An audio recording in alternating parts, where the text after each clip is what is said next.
بالمعروف، اپنی بیویوں کے ساتھ اچھا سلوک کرو. ہمیں خطاب، چونکہ مرد کسی کی بچی کو لے کے آتا ہے، لڑکا کسی کی بچی کو لے کے آتا ہے، اور وہ بچی ماں چھوڑتی، باپ چھوڑتی ہے، بھائی چھوڑتی ہے، بہنیں چھوڑتی ہے، سہیلیاں چھوڑتی ہے، سب کو چھوڑتی ہے، اور تیسرے دن اس کو تانے شروع ہو جاتے ہیں، اس کا تو دل ہی نہیں لگتا. اور پہلے دن اپنی بیوی کو نصیحت دی جا رہے تھے، میری ماں کی خدمت کرنی ہے، میری کرنا کر، میری ماں کی کرنی ہے، میرے ابا کی کرنی، میری بہنوں کی کرنی، کسی کے سامنے تم نے بولنا نہیں، کسی کے سامنے اف نہیں کرنا. بے وقوف، اس سے محبت تو جتا پھرو، اس کے بعد جو کچھ کہے گا وہ کرے گی. پہلے دن ہی حکم. نہ تعلق بنا ہے، نہ محبت پیدا ہوئی ہے، اور نہ ابھی جوڑ بیٹھا ہے، اور پہلے دن حکم سنانے شروع کر دی. اس کے ذمہ نہ تیری ماں کی خدمت ہے، نہ تیرے باپ کی خدمت ہے، نہ تیری بہنوں کی خدمت. یہ ساری خدمت تو تیرے ذمہ ہے. ہمارا سسرال کا معاشرہ بڑا ظالم ہے. لاکھوں میں کوئی ایک گھر بچا ہوا تو الگ بات ہے، ورنہ میں تو دنیا پھری ہے. کیا دنیا دار، کیا دیندار، سب ظلم ہی ظلم ہے. اتنی نیک عورتیں تہجد گزار مصلی سے اٹھتی نہیں، تسبیح ہاتھ میں ہے، لیکن جب وہ ساس بنتی ہیں تو ایسا ظلم ان کے اندر سے نکلتا ہے کہ کانپ اٹھتے ہیں در و دیوار.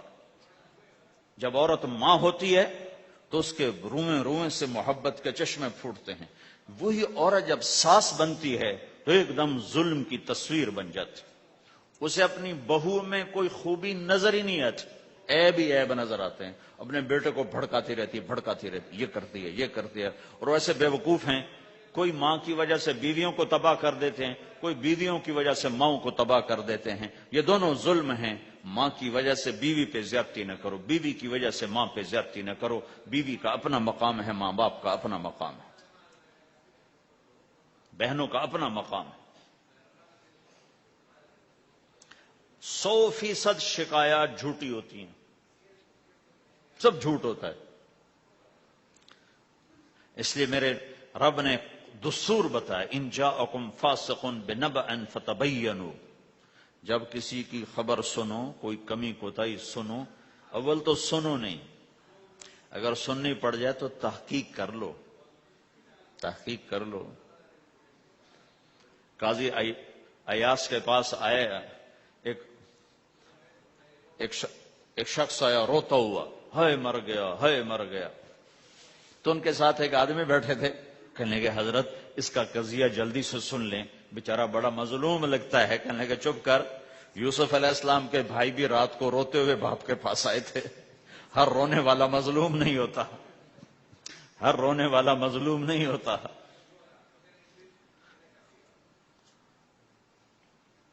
اپنے گھروں کی فضا بناؤ، کمی سنو ہی نہیں.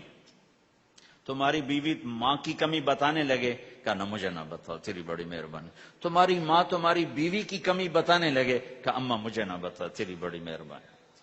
گھر کی فضا ایسی بناؤ کہ کسی کی کمی کا تذکرہ نہ ہو، تو اللہ کی قسم تمہارا گھر جنت کا نمونہ بن جائے گا. یہ معاشرت کا دین بتا رہا ہوں، معاشرت کا دین. اپنی بیوی کی خوبیوں کی تعریف کرو، کمیوں پہ پردہ ڈالو. بیویوں کے ذمہ ہے خامد کی خوبیوں کی تعریف کریں. انسان حوصلہ افزائی کا محتاج ہوتا ہے.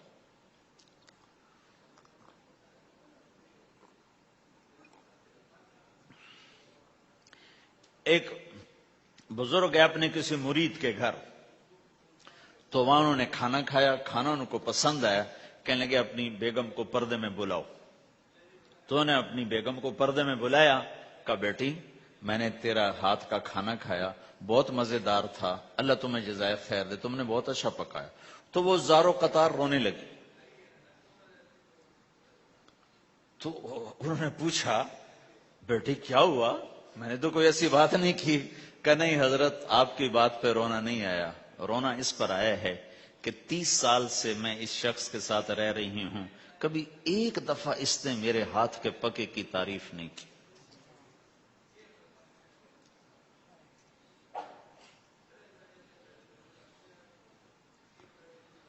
آپ گھر میں تشریف لائے، آپ نے پوچھا کوئی کھانے کو کچھ ہے؟ ام سلمہ رضی اللہ عنہ کا گھر، کہا یا رسول اللہ آج تو کچھ نہیں، سرکہ ہے۔ کہا واہ واہ واہ واہ، نعم الادام الخل، سرکہ تو بہت اچھا سالن ہے۔ سبحان اللہ، کیسے دلجوئی فرمائی اپنی بیگم کی، سرکہ تو بہت اچھا سالن ہے، یا تو نے نمک کم ڈال دیا، تو نے مرچی زیادہ کر دی۔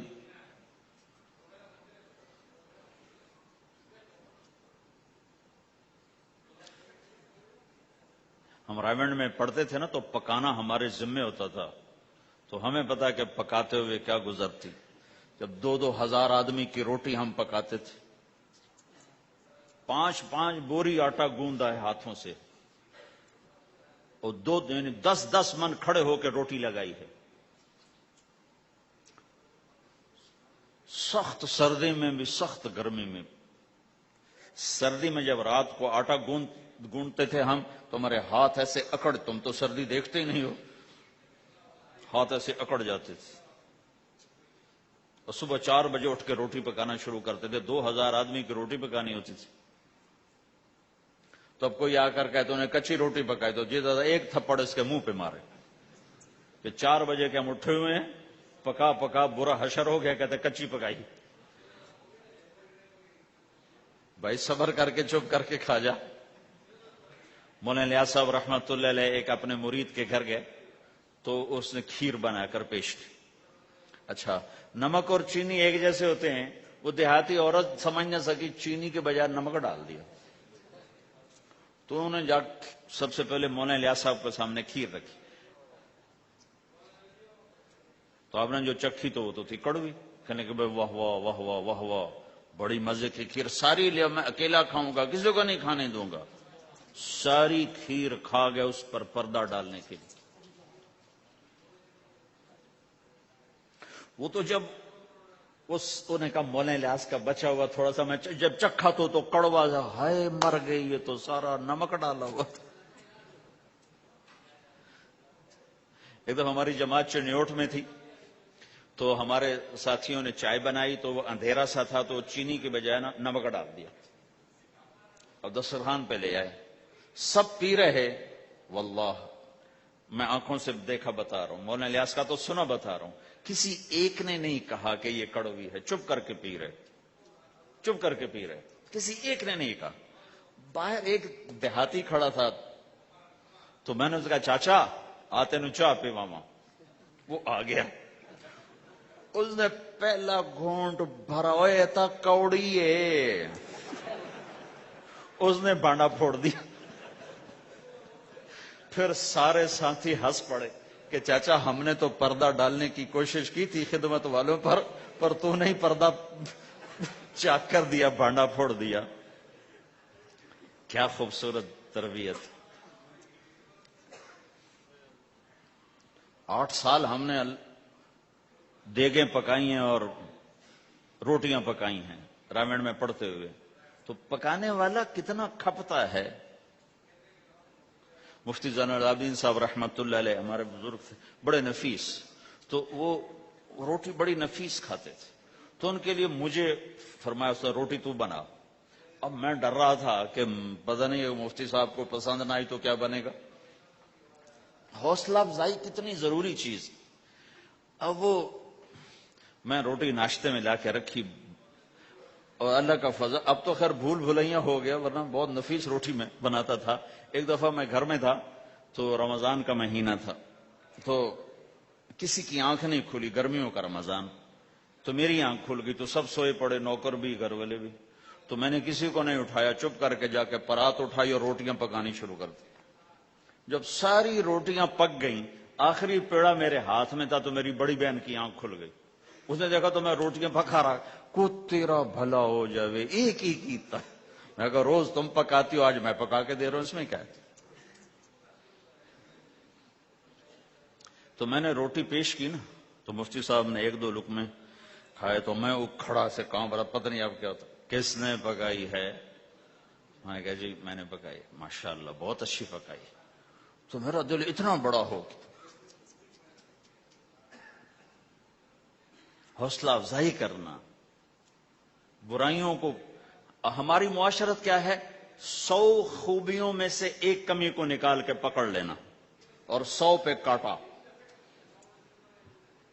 100 نظر نہیں آتی، ایک کمی کو پکڑ کے اسے اچھال رہے اچھال رہے اچھال رہے اچھال رہے اچھال رہے.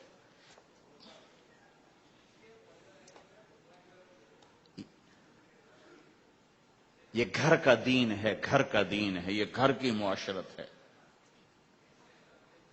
کہ ایک دوسرے کی حوصلہ افزائی ہو، اس سے دل بڑھتا ہے، دل بڑا ہوتا ہے.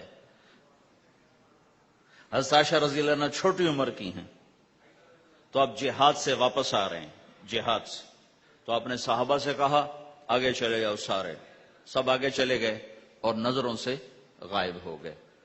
تو اب خود اللہ کے نبی کہہ رہے ہیں عائشہ میرے ساتھ دوڑ لگاؤ گی؟ دوڑ لگائیں. تو حضرت عائشہ نے کہا لگاؤں گی. سبحان اللہ، سارے عالم کا ہادی تمہیں گھر کی زندگی بتا رہا ہے کہ گھر میں زندگی کیسی ہوتی. یہ مولوی صاحب چاہتے ہیں فتوے سے گھر چلاؤں، فتوے سے تھوڑا ہی چلتا ہے، وہ تو محبت سے چلتا ہے. تو فرمانا کہ ہم نے دوڑ لگائی تو میں آگے نکل گئی، اللہ کے نبی پیچھے رہ گئے. پھر کچھ عرصہ گزرا تو آپ ایک جہاز سے واپس آ رہے تھے، آپ نے صحابہ سے کہا تم سب آگے چلے جاؤ. سب آگے چلے گئے، نظروں سے اوجھل ہو گئے، غائب ہو گئے. تو پھر آپ نے کہا عائشہ دوڑ لگاؤ گی؟ کہا جی لگاؤں گی. پھر ہم نے دوڑ لگائی تو فرمانے لگے ان دنوں میں ذرا موٹی ہو گئی تھی تو اللہ کے نبی مجھ سے آگے نکل گئے. تو آپ نے کہا ہذہ بتلک، کہ اب تیرا میرا حساب برابر ہو گیا، پہلے تو جیت گئی تھی آج میں جیت گیا. حضرت عائشہ رضی اللہ تعالیٰ عنہ کو لقمے بنا کے کھلاتے تھے. بڑی بڑی بوٹیاں کھانے کا رواج تھا عربوں میں، بڑی بڑی بوٹیاں بناتے تھے، چھوٹی چھوٹی بوٹی نہیں ہوتی تھی. تو حضرت عائشہ رضی اللہ عنہ نے مثلا بوٹی اٹھائی، کبھی کبھی گھر میں مہینے میں ایک آدھ دفعہ گوشت بنتا تھا تو آپ بوٹی اٹھا کر ایسے کھاتی نوچتی، تو ساری تو ایک دم کھائی نہیں جاتی تو رکھ دیتی تھی. تو اللہ کا نبی وہی بوٹی اٹھاتے تھے اور حضرت عائشہ کو دکھا کر جہاں سے انہوں نے کھایا ہوتا تھا وہاں سے کھاتے تھے. تو عائشہ رضی اللہ عنہ پانی کا پیالہ اٹھاتی اور پیتی، وہ پہلے بھی بڑے ہوتے تھے، ایسے چھوٹے گلاس نہیں ہوتے تھے، تو وہ پیتی تو جب رکھ دیتی تو اللہ کا نبی پیالہ اٹھاتے، جہاں اما عائشہ کے ہونٹ لگے ہوتے تھے وہاں ہونٹ لگا کے پانی دکھا کے یہ کرتے تھے. یہ بتا رہے ہیں اظہار محبت رشتوں میں بہت ضروری ہے. اظہار ضروری، بھائی کو بتاؤ میں تیرا بھائی ہوں، اس کے سامنے اظہار محبت ضروری ہے. بیوی سے اظہار محبت ضروری ہے، بیوی کا خاوند سے اظہار ضروری ہے، ماں باپ سے اظہار ضروری ہے. یہ سارے وہ رشتے ہیں جن کو میرے نبی